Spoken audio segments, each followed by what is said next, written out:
What is up, everybody? This is Matt with the Hardcover Comic, and today I'm going to be going over my top 5 reads for 2019. Now, I know I'm a little late on this. Mike's been putting out some really great content, though, so hopefully you guys have been enjoying what he's doing. So I do apologize for the delay. So, these are in no particular order, except for spot number 1. Spot number 1 was done that on purpose. Other than that, the rest of these are in no particular order. So, without further ado, here are my top 5 for 2019. So first up on the list, we have Immortal Hulk by Al Ewing and Joe Bennett.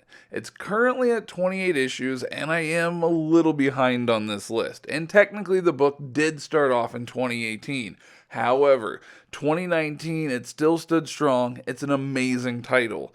It's got a lot of supernatural elements in it that I really like and enjoy and kind of really drew me into it. It feels very horror-ish because Bruce can die, but only until night when he's resurrected as the Hulk. It's sort of like this werewolf kind of take thing on it that I really like.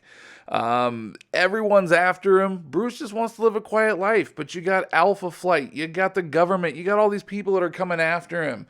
And they're wanting, one, to know how he's immortal. How is it that they can shoot him in the head and he comes back later on that night, And the Hulk is just trying to protect Bruce and do his Hulk thing, Hulk smash. So it's a really solid title. I enjoy it a lot. Like I said, I am a few issues behind, probably more than a few, and I need to catch up. But it is a really great story, and I think a lot of people are going to agree with me that this belongs, even though it started off in 2018, that this belongs on the top list for books of 2019. Next up on my list, I have none other than Valiant's Punk Mambo. It's a 5-issue mini written by Colin Bunn with art by Adam Gorham. Now, in this one, it's really kind of brings you back to who Punk is, kind of gets you a little bit about her history and things like that. Because prior to that, Punk was just sort of a new character that appeared in the Shadow Man books, but nobody really knew much about her because, well, it was a brand new character. So in this one, Colin Bunn really had free reign to kind of do what he wanted to do with it, and it did not disappoint.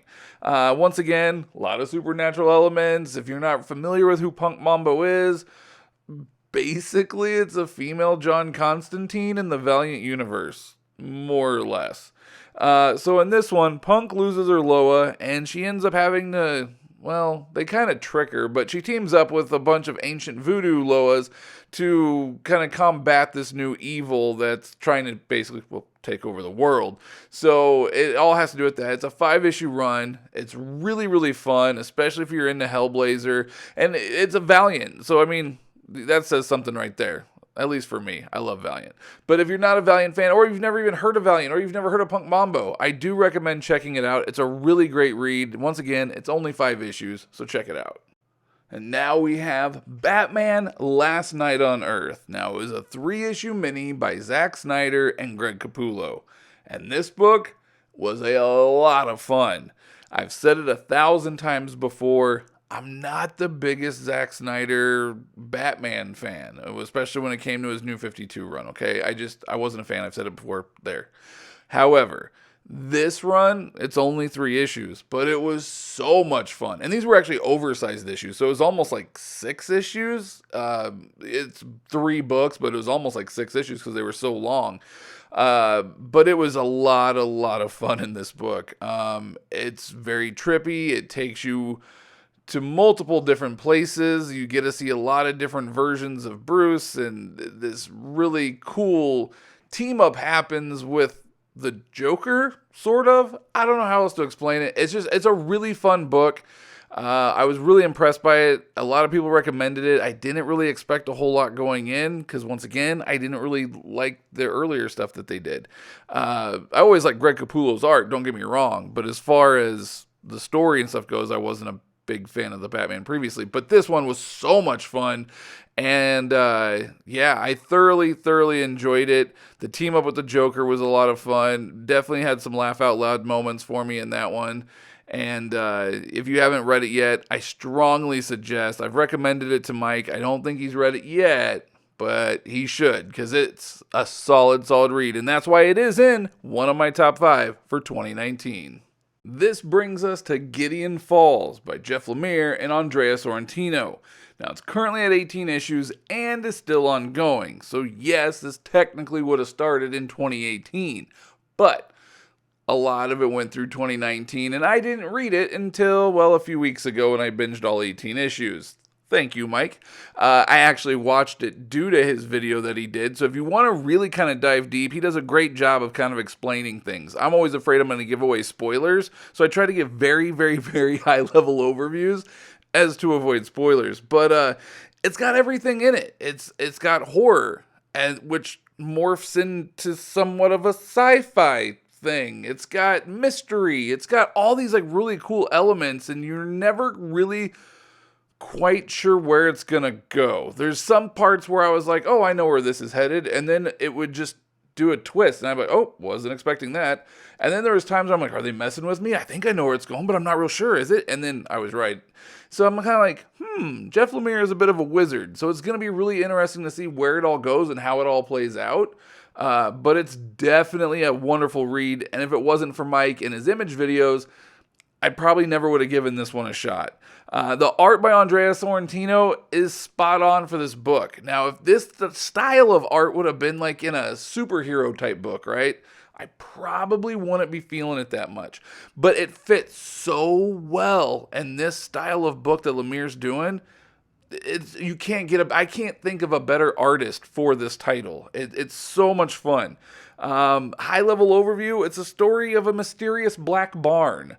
Which, could it be evil? And it's a story of a young man who's digging through the trash, looking for remnants of this barn to put it back together. And that's really all I want to say without spoiling anything or kind of going into more detail. But like I said, if you're more interested in it, go check out Mike's video. He did a wonderful, wonderful job of explaining, and it's what got me hooked and decided to read it. And that is why it is in my top 5 for 2019. And that brings me to number 1. Now, I did these in really no particular order. However, in this one, in my opinion, I am saving the best for last. None other than Image's The Ice Cream Man. Now, once again, this is another book that Mike did a review on and did a video on just a few weeks ago. Maybe not even that long ago. And he told me, he goes, dude, you got to check out this book. You're into horror. You like those kinds of things. I think you're really going to dig this book. It's really solid. So once again, thank you, Mike. I took his opinion. I went and I binged all 16 issues, and it is phenomenal. It is still ongoing. It's written by W. Maxwell Prince with art by Martin Morazzo, and it's still ongoing at least through issue 19. I know they've solicited to. I'm hoping it goes on even longer. It's a really, really awesome book. But it's probably my number 1, honestly, for 2019. It's probably the best one I've read this year. So that being said, it's an anthology series. And like Mike said in his video, sometimes anthology series you're like, because like how do you wrap up one story in one issue, and then move on to the next and keep things thrilling and entertaining? Well, W. Maxwell Prince figured out how to do it. It's really, really solid. It kind of the character that ties all these stories together is this ice cream man, Rick, and or Ricadius, I think was his other name that he's known by. And it's a very interesting read. With issue 11 being my all-time favorite out of the 16, and issue 11, to be honest with you guys, is probably one of my all-time favorite issues, like single issues of a comic that I've read, period. Not like my all-time favorite, but it's up there. The reason being is because it kind of brought back a lot of childhood memories.